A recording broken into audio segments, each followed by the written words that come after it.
If you've been following along, and judging by my view counts, you haven't, then you know that I recently got deathly ill. It happened to me in Amsterdam, and essentially, it lasted from my third day in Amsterdam all the way till now, here in Brussels. I finally feel good enough to get out of the apartment, and so I decided to go for a walk. Now, before I left, I sort of glanced at the map, but I didn't have any particular place I wanted to go. I just sort of wandered out my front door and found my way through the streets.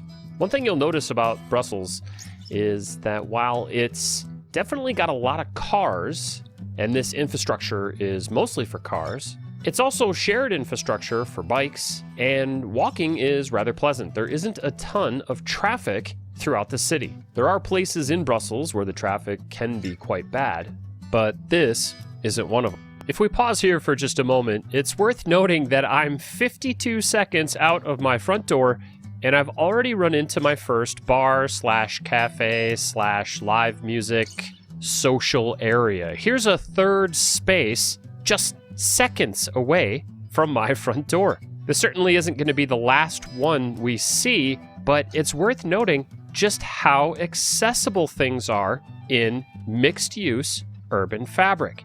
If you took a look outside your front door, are you 52 seconds away from anything interesting at all?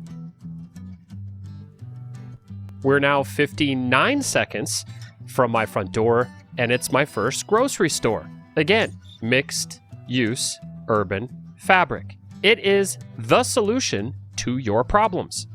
If you follow some of my other content, I have a show called the Hot Tub Monologues where I talk to people at my athletic club about fascism. It's surprising how many fascists there are, and I meet quite a few of them. They tell me openly that they're fascist.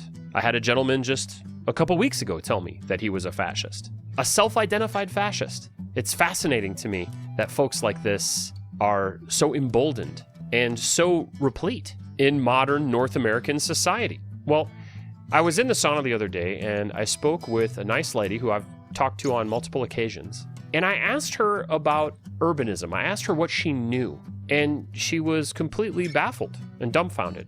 She then described to me what she thought she knew, and she talked about being able to walk to her local grocery store. It was a Whole Foods. She said it's less than a mile from my house. When I asked her if there was ample public transportation, she didn't know what I was talking about. She said, well, that's a wonderful question. I don't know. She said, sometimes I see buses on the streets around my house, but I don't know. I've never used them. She said, I have a car, so I drive everywhere. She wasn't even aware of the idea that public transportation would be something she would know about and rely upon. It hadn't even occurred to her to think that public transportation should be something that she should want or that she should ask for from her local representative. She went on to talk about her experience in the neighborhood. She wishes things were closer, she said. She was also terribly concerned that during her next driver's test, they were going to take away her driver's license due to the fact that she had poor eyesight. She didn't want that to happen. She wanted to keep driving. Never mind for a moment the moral implications of people who can't see very well whilst still driving everywhere that they go. And I want to just highlight the next thing she said here. She said, I hope they don't take away my license, but if they do, I guess I'll have to learn how to use Uber or something. Now, we had just talked about public transportation, and her first thought was to use Uber. And this is really the frustration that I feel with most people here in North America. There's just a complete lack of imagination and a complete lack of understanding of what it can be like to live in well-designed urban spaces. While when I left the house, I didn't have a destination in mind, it didn't take me long to get somewhere. That's one of the beauties of living in mixed-use urban fabric. When everywhere you go, there are residences and restaurants and bars and grocery stores. Because every building is mixed use, it really never takes you long to get to where you're going, even if you don't know where that is. I didn't even try to find this place. I just happened across it, and I was completely floored. There's a lovely band playing music. There are seats and tables everywhere. There's beautiful architecture. And this square, this plaza, is quite large. There's a lot of space here. There's a metro station taking me down to the subway if I like. There is a street just up ahead with some vehicle traffic, but the plaza itself is closed off. I remember thinking when I was walking through this space, what are the chances that I would just find a space like this just happening across it? Well, I did some research, and as it turns out, there are spaces like this all over the city. If you take a look at the map, you can see the spaces like this that are just in my immediate vicinity. And spaces like this are extraordinary. They're incredibly convenient and welcoming. Now, if I refer back to that nice old half-blind lady that I was speaking to at my athletic club, this plaza that I just walked through would have made this lovely lady's life infinitely better if she happened to live close by. The metro station there alone would be enough to make her life infinitely easier. Access to a subway system and a network like there is in Brussels is invaluable. By the way, that metro station at the plaza isn't even the closest metro station. I'll show you a closer one in a future episode.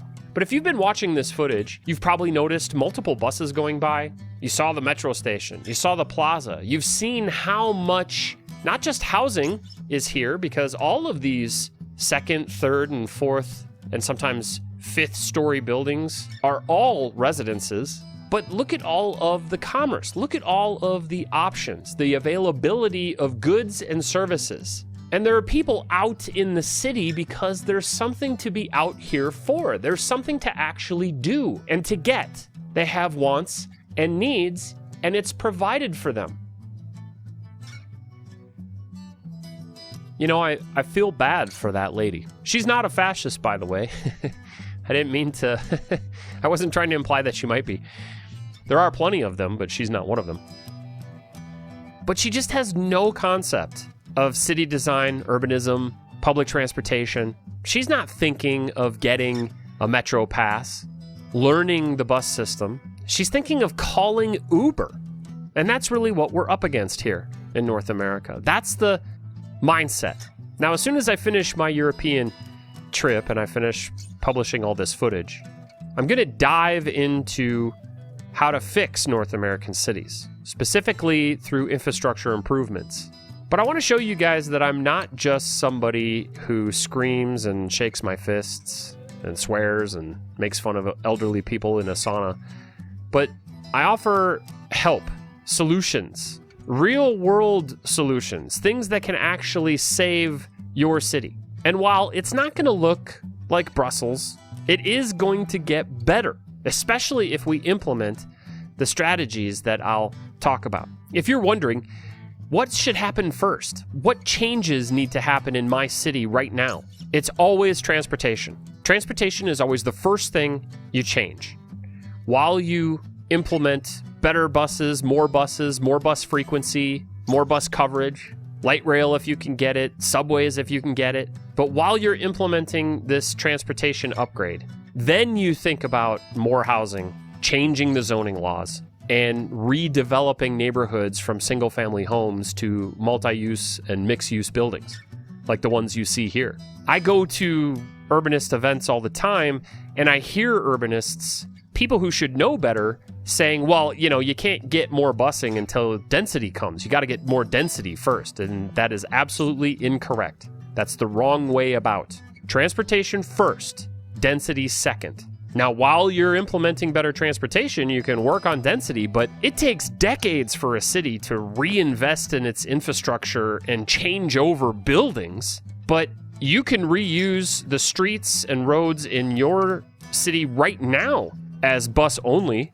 or bike only. You can pedestrianize a street tomorrow with some bollards and some signs and some spray paint. But you're not going to turn a single-family neighborhood into a multi-use, mixed-use, thriving community in a short period of time. So this question, what comes first, is it density or is it transportation, should be really simple to answer. It's transportation. You lay the groundwork first. You lay out the roads. You lay out the ways people get to and from first. Then you fill the streets with people through density. Oh, and by the way, while we're at it, let's put down some geothermal. some shallow geothermal heating and cooling. Let's get some ground source geothermal loops installed while we're tearing up roads, if we're tearing up roads. I'm going to talk a lot about this in my series Urbanist Savior. This is Urbanist Snark, so I can't show all my cards right now, but for those idiot urbanists out there who don't know, and you should know